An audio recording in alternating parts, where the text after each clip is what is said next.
Students, welcome back to my YouTube channel.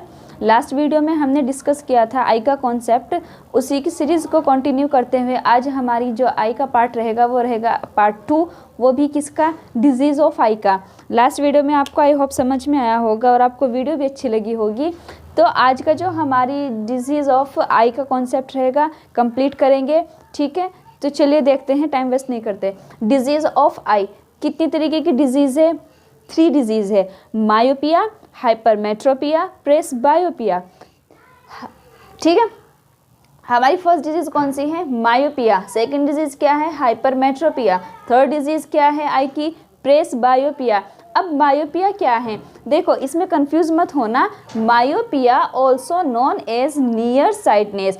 अब अगर exam में आपको मायोपिया ना दे के नियर साइटनेस दे दिया तो कंफ्यूज मत होना कि नियर साइटनेस क्या है। मायोपिया को ही हम क्या बोलते हैं? नियर साइटनेस बोलते हैं।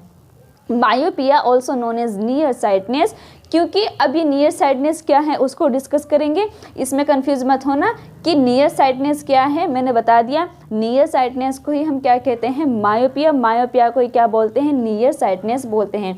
अब मायोपिया डिजीज़ क्या होती है? मायोपिया डिजीज़ में can see near objects clearly. Myopia disease के अंदर जो हमारी आई की डिजीज़ है मायोपिया, उसमें क्या होगा? उसमें हम चीज़ें क्या कर सकते हैं? पास की चीज़ें देख सकते हैं लेकिन दूर की नहीं देख सकते। अब जो पास से तो देख पा रहे हैं लेकिन जो दूर की नहीं देख सकते, अब उस दूरी को ठीक करने के लिए हम कौन सा लेंस यूज़ करेंगे मायोपिया में, उसी के बारे में डिस्कस हो रहा है कि इसमें हम जो लेंस यूज़ करते हैं वो करते हैं हम कॉनकेव लेंस। आप यहाँ पे ये डायग्राम या पिक्चर देख सकते हो, किसकी बनी हुई है? लेंस कौन सा है? ये कॉनकेव लेंस। 2 तरीके के लेंस है, concave lens and convex lens. अब अगर किसी पर्सन को मायोपिया डिजीज़ है और वो मायोपिया डिजीज़ क्या है? क्योंकि वो नियर देख सकता है, पास की चीज़ें देख सकता है लेकिन दूर की चीज़ें नहीं देख पा रहा, लेकिन डू नॉट सी फार। अब इस दूरी को ठीक करने के लिए हमने कौन सा लेंस यूज़ किया? हमने लेंस यूज़ किया कॉनकेव लेंस। मायोपिया पर्सन सी ओनली डिस्टेंस फ्यू मीटर्स। अब जो मायोपिया पर्सन है ऐसा नहीं है कि वो बिल्कुल ही मतलब ज़्यादा दूर का नहीं देख पा रहा, देख सकता है लेकिन few meters, only few meters. Image formed in front of retina. कल जब हमने बात की थी आई के कॉन्सेप्ट में कि हमारी इमेज की फॉर्मेशन कहाँ होती है, हमारी इमेज की फॉर्मेशन रेटिना पे होती है। लेकिन मायोपिया डिजीज़ में क्या हो गया कि जो हमारी इमेज फॉर्मेशन थी वो होनी तो चाहिए थी हमारी रेटिना पर, लेकिन हुई नहीं। कहाँ बन गई इमेज? इमेज बन गई रेटिना के फ्रंट पर। आओ देखो इस डायग्राम में, इमेज कहाँ बननी थी? रेटिना पर। ये रहा हमारा रेटिना, लेकिन कहाँ बन गई? फ्रंट पे बन गई। किसके फ्रंट पर? रेटिना के फ्रंट पर। अब इस डिजीज़ को ठीक करने के लिए हमने कौन सा लेंस यूज़ किया? हमने यूज़ किया कॉनकेव लेंस। इसी को क्या बोलते हैं? Myopia disease. क्योंकि मायोपिया डिजीज़ में क्या है कि हम दूर का देख सकते हैं लेकिन पास का देख सकते हैं, दूर का नहीं देख सकते। दैट मीन्स पास से देख पा रहे हैं लेकिन दूर को ठीक करने के लिए किसका लेंस का यूज़ कर रहे हैं? हम कॉनकेव लेंस का यूज़ कर रहे हैं। मायोपिया डिजीज़ में इमेज फॉर्म कहाँ हो गई? रेटिना के फ्रंट पे बन गई, लेकिन बननी कहाँ थी? रेटिना पर। अब इस इमेज को ठीक करने के लिए लेंस हमने यूज़ कर दिया। That means do not formed exact retina, क्योंकि एग्जैक्ट रेटिना पर तो नहीं बनी, क्योंकि कहाँ बन गई? फ्रंट पे बन गई। किसके? रेटिना के फ्रंट पर। तो इमेज यहाँ पे हमारी फॉर्मेशन नहीं हुई, यहाँ पे हो गई। अब इसी को ठीक करने के लिए तो हमने कॉनकेव लेंस का यूज़ किया। क्लियर? दूसरी बात, फिर क्या होगा कि किसकी वजह से होती है हमारी मायोपिया डिजीज़? ये होगी excessive curvature of eye lens. और फिर हमारी आई बॉल कैसी हो जाएगी? इसमें इलोंगेशन हमारी आई बॉल हो जाएगी। और फिर इसमें हमारा ट्रीटमेंट क्या होगा? हमने कल जब डिस्कस किया था कि आई में हमारा कौन सा लेंस प्रेजेंट है? Convex lens. लेकिन मायोपिया डिजीज़ को ठीक करने के लिए हमने कौन सा लेंस यूज़ किया? हमने लेंस यूज़ किया कॉनकेव लेंस। इमेज कहाँ बननी चाहिए थी? रेटिना पर, नहीं बनी। कहाँ बन गई? फ्रंट पर। किसके फ्रंट पर? रेटिना के फ्रंट पर। अब इसको ठीक करने के लिए अभी क्या है? अब अगर किसी को मायोपिया हो गया दैट मीन्स ट्रीटमेंट भी ज़रूरी है। तो ट्रीटमेंट के लिए हमने कौन सा लेंस यूज़ किया? Concave lens. अब कॉनकेव लेंस भी कौन सा? -d after. ये भी आप ध्यान रखेंगे। आई होप आपको मायोपिया डिजीज समझ में आई होगी। एक बार फिर से इसको रिवीजन कर लेंगे आप, चलो कर लो। मायोपिया डिजीज़ क्या है? मायोपिया डिजीज़ को ही हम क्या कहते हैं? नियर साइडनेस कहते हैं। नियर साइडनेस का मतलब क्या है कि हम पास का देख पा रहे हैं लेकिन दूर का नहीं देख सकते।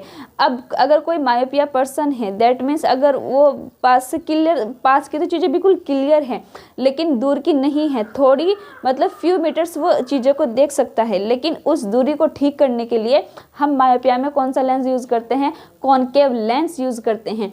अब कॉनकेव लेंस यूज़ करने के बाद जो हमारी इमेज थी वो कहाँ पे बननी थी? रेटिना पर बननी थी, लेकिन इमेज रेटिना पर ना बन के इमेज बन गई रेटिना के फ्रंट पर।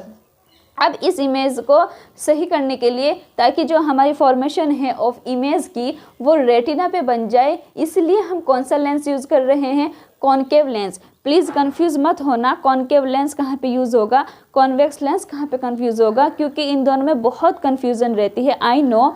लेकिन आप ध्यान रखना कि मायोपिया में हम कॉनकेव लेंस का यूज़ करते हैं। दूर की निगाह को ठीक करने के लिए कौन सा lens use? Concave lens use. पास की निगाह को ठीक करने के लिए कौन सा lens use? Convex lens use, जो कि हम किस में करेंगे? अब ये हाइपरमेट्रोपिया में। अब ये आप देख सकते हो यहाँ पे किसका डायग्राम है? ये हमारा हाइपरमेट्रोपिया। हाइपरमेट्रोपिया में सेम लेंस है, ये हमारी रेज है। ये कौन सा लेंस है हमारा? यहाँ पे कॉन्वेक्स लेंस। अब हाइपरमेट्रोपिया को हम क्या कहते हैं? फार साइडनेस। अब ये जस्ट इसका अपोजिट, मायोपिया में नियर साइडनेस, हाइपरमेट्रोपिया फार साइडनेस। अब हाइपरमेट्रोपिया में क्या होगा? अब इसका अपोजिट कैसे हो जाएगा? इसमें तो हम क्या, इसमें हम नियर देख पा रहे हैं लेकिन हम फार नहीं देख रहे थे, ठीक है। अब इसका अपोजिट क्या होगा? इसमें हम फार का देख सकते हैं, यानी कि हम दूर देख सकते हैं लेकिन हम नियर का नहीं देख सकते, ठीक है। अब नियर का नहीं देख सकते, फार का देख सकते हैं, दैट मीन्स इसका दूसरा नाम क्या हो गया? Hypermetropia known as far sightedness. Exam में आपको हाइपरमेट्रोपिया ना देकर फार साइडनेस दे दिया, ठीक है, तो इसमें कंफ्यूज मत होना कि अब ये फार साइडनेस क्या आ गया। फार साइडनेस को ही हम हाइपरमेट्रोपिया कहते हैं। जैसे हमने मायोपिया को नियर साइडनेस बोला था, वैसे ही हम हाइपरमेट्रोपिया को फार साइडनेस कहते हैं। हाइपरमेट्रोपिया पर्सन जो होते हैं वो दूर की डिस्टेंटली ऑब्जेक्ट देख सकते हैं। हाइपरमेट्रोपिया जो पर्सन होते हैं जो दूर का देख सकते हैं, पास का नहीं देख सकते हैं, वो क्या कर सकते हैं? वो दूर की चीज़ें क्लियर देख सकते हैं लेकिन can not see near. Near मतलब पास के ऑब्जेक्ट्स को क्लियर नहीं देख सकते। कल जब मैंने बताया था कि हमारे सीटेट के 2023 के एक शिफ्ट में क्वेश्चन भी पूछा गया था कि मैक्सिमम हमारा नियर ऑब्जेक्ट कितना होना चाहिए, यानी कि नियर ऑब्जेक्ट के बीच में डिस्टेंस कितनी होनी चाहिए ताकि हम उसको पास से नियर देख सके। कितना होना चाहिए? वो था हमारा 25 सेंटीमीटर टू इनफाइनाइट, इसका आंसर था। इसमें भी हमारी जो नॉर्मल नियर पॉइंट है, नॉर्मल नियर पॉइंट हमारा कितना होना चाहिए? वो होना चाहिए हमारा 25 सेंटीमीटर। मतलब अगर आप स्टडी भी कर रहे हो, आप यहाँ से ला के स्टडी नहीं कर सकते, दैट मीन्स आपको इतना तो गैप होना ही चाहिए ताकि आप 25 सेंटीमीटर की डिस्टेंस पे आप ऑब्जेक्ट को क्लियरली देख सकते हो। ये मैंने इंपॉर्टेंट इसलिए लिखा था क्योंकि ये अभी 2023 का ही क्वेश्चन आया हुआ है कि आप किसी भी ऑब्जेक्ट के बीच में जो डिस्टेंस है वो अप्रॉक्स कितनी होनी चाहिए, और जिसका आंसर था हमारा 25 सेंटीमीटर टू इनफाइनाइट। यहाँ इनफाइनाइट इसलिए नोट डाउन नहीं करूँगी ताकि आपको कन्फ्यूज़न ना हो, इसलिए हमारा नॉर्मल नियर पॉइंट कितना होता है? वो होता है हमारा 25 सेंटीमीटर। अब हाइपरमेट्रोपिया के डिफेक्ट क्या क्या हैं? Focal length of eye lens too long, कैसी हो जाएगी? Too long. और आई बॉल कैसी हो जाएगी? स्मॉल। अब मायोपिया में हमारी आई बॉल कैसी हो गई थी? इलोंगेशन हो गई थी, इलोंगेट हो गई थी। लेकिन हाइपरमेट्रोपिया में हमारी आई बॉल कैसी हो गई? स्मॉल हो गई। अब focal length of eye lens कैसा हो गया? हमारा लॉन्ग हो गया। क्लियर? फिर hypermetropia eye glasses with converging lens provide focusing required forming image on retina, मतलब कि अब इस इमेज को ठीक करने के लिए हमें क्या करना पड़ेगा, इसमें हम कन्वर्जिंग लेंस का यूज़ करेंगे ताकि जो हमारी इमेज है वो कहाँ पे बन जाए, रेटिना पे बन जाए। क्योंकि इसमें इमेज जो बनेगी ना हाइपरमेट्रोपिया में, वो इमेज बनेगी आपकी पीछे। अब ऐसा भी नहीं है कि आप ज़्यादा पीछे इमेज बना दो, नहीं, हमारा रूल है कि इमेज तो रेटिना पर ही बनेगी। इमेज कहाँ बनेगी, रेटिना पर ही बनेगी। चाहे इमेज रेटिना से पहले बन जाए तो भी गड़बड़, चाहे इमेज रेटिना के बाद बन जाए तो भी प्रॉब्लम ही प्रॉब्लम।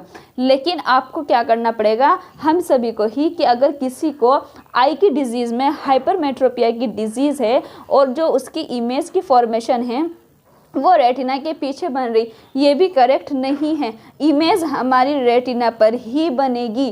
कहाँ बनेगी, रेटिना पर ही बनेगी। क्योंकि हमने कल डिस्कस भी किया था कि इमेज की फॉर्मेशन ओनली ऑन रेटिना पर ही होगी।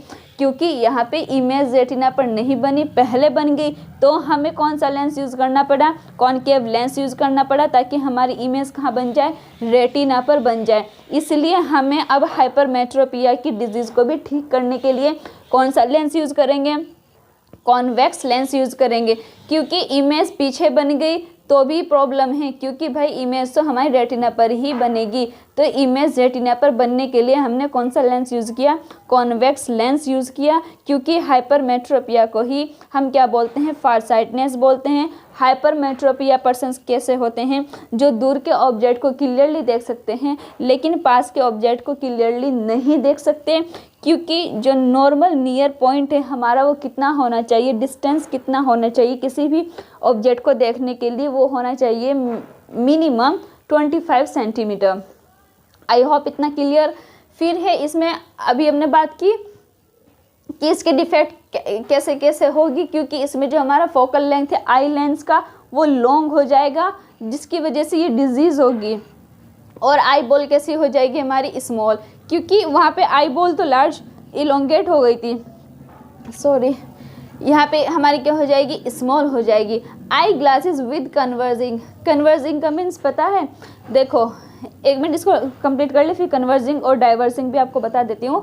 क्योंकि कन्वर्जिंग लेंस, कन्वर्जिंग का मतलब होता है कि जब हम किसी भी, जैसे हमारी जो रेज आ रही है ना, ऐसे रेज आ रही है, ऐसे रेज आने पर जब किसी एक फोकस पॉइंट पे आके मिल जाती, इसी को ही हम क्या बोलते हैं, कन्वर्जिंग नेचर, कन्वर्जिंग नेचर, ठीक है, कन्वर्जिंग नेचर बोलते हैं। ताकि इसलिए हम इसको कन्वर्जिंग लेंस यूज़ करेंगे कि जो हमारी इमेज है वो कहाँ पे बन जाए, हमारी रेटिना पर बन जाए।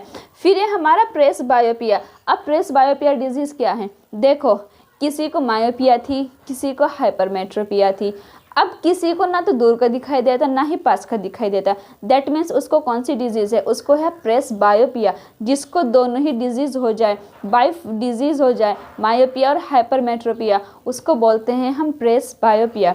जिसको दोनों डिजीज़ हो जाएगी प्रेस बायोपिया, उसकी जो पावर ऑफ एकोमोडेशन होगी, यानी कि एकोमोडेशन की जो पावर होगी वो कैसे हो जाती है, वो डिक्रीज़ हो जाती है। एजिंग, एजिंग पता है, एजिंग बोलते हैं हम बुढ़ापा। जैसे बुज़ुर्ग होते हैं जो बुढ़ापे में आ जाते हैं, जिनकी आई क्या होती है, ना तो वो दूर के देख सकते हैं ना ही वो पास के देख सकते हैं। दैट मीन्स उनके, आपने चश्मे में देखा होगा डबल लेंस लगता है। वो डबल लेंस किस वजह से लगता है, क्योंकि उन्हें ना तो पास का दिखाई दे रहा ना उन्हें दूर का दिखाई दे रहा, ताकि उन्हें दूर का भी दिख सके पास का भी दिख सके। इसलिए उसमें हम कौन सा लेंस यूज़ करते हैं, उसमें हम यूज़ करते हैं बाईफोकल लेंस, बाईफोकल लेंस। अब ये बाईफोकल लेंस कौन कौन से, एक है हमारा मायोपिया, एक हमारा है मायोपिया, दूसरा है हमारा हाइपरमेट्रोपिया, हाइपरमेट्रोपिया। अब ये दोनों ही लेंस उनके चश्मे में लगेंगे जिनको दोनों डिजीज़ है। और ये कब होती है हमारी एजिंग, एजिंग किसे बोलते हैं, बुढ़ापे, जिसको हम स्टडी ऑफ एजिंग भी कहते हैं ना, कि बुढ़ापे की स्टडी जो आने वाले समय में होगी, ठीक है। अब ये क्या है, डिफ़िकल्टी होती है सी नियर ऑब्जेक्ट। देखो मतलब ये नेक्स्ट पॉइंट है, distantly object without eye glasses. उसको, जैसे किसी को प्रेस बायोपिया है, सपोज करो मेरे पास जैसे ये है, ठीक है, मैं इसको मान ली सपोज करो इतना मैं देख पा रही हूँ, इतना भी करके चलो मैं मतलब जिससे प्रेस बायोपिया है इतना भी वो क्लियरली देख पा रहे हैं, ये इतना हल्का फुल्का सा, लेकिन जो इतना देख पा रहे हैं वो दूर की चीज़ें तो बिल्कुल नहीं देख सकते। अब दूर की चीज़ों को ही देखने के लिए उन्हें क्या करना पड़ेगा, उनके जो चश्मे में है वो दोनों लेंस लगाना पड़ेगा। यहाँ पे डिफ़िकल्टी होगी, लेकिन भैया दूर से देखने के लिए तो आप बिल्कुल भी नहीं देख सकते बिना ग्लासेस के, बिना चश्मे के, क्योंकि किसी ने इतने पास से चलो ठीक है थोड़ा बहुत आइडिया लगा लिया जिसको प्रेस बायो डिजीज़ है, लेकिन अगर मैं इसको यहाँ पे कर दूँ तो बिल्कुल नहीं देख पाने के बिना चश्मे के। तो उनके चश्मे में कैसा लेंस यूज़ होगा, उनके चश्मे में जो लेंस यूज़ होंगे वे दोनों लेंस यूज़ होंगे, कौन कौन से, कॉनकेव भी और कॉन्वेक्स भी। यहीं पे है कि जो वे क्योंकि ये किस वजह से होती है प्रेस बायोपिया, क्योंकि उनकी जो सीलियरी मसल्स है वो कैसी हो जाएगी, वीक हो जाएगी, दैट मीन्स कमज़ोर होने लगेगी सीलियरी मसल्स, जिसकी वजह से हमारी क्या होती है, प्रेस बायोपिया डिजीज़ हो जाती है। क्योंकि जो प्रेस बायोपिया वाले पर्सन्स हैं वो सफ़र करते हैं दोनों डिजीज़ से, मायोपिया डिजीज़ भी और हाइपरमेट्रोपिया डिजीज़ भी। कौन कौन सी, मायोपिया और हाइपरमेट्रोपिया। अब इसको ठीक करने के लिए कौन सा ट्रीटमेंट है हमारा, यूजिंग हम बाइफोकल लेंस यूज़ करेंगे। जो अब चश्मे में आपने देखा भी होगा कि एक मतलब ऐसे, ये जैसे हमारा चश्मा नहीं होता, ये जैसे ये हमारा चश्मा है,